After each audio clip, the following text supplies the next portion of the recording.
तुम्ही?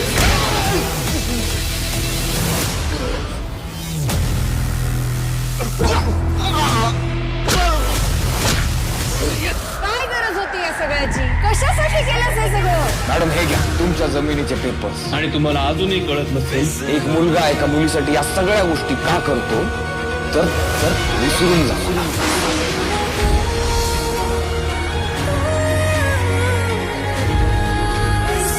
25 आणि 26 ऑगस्ट संध्याकाळी 7 वाजता स्टार प्रवाहवर.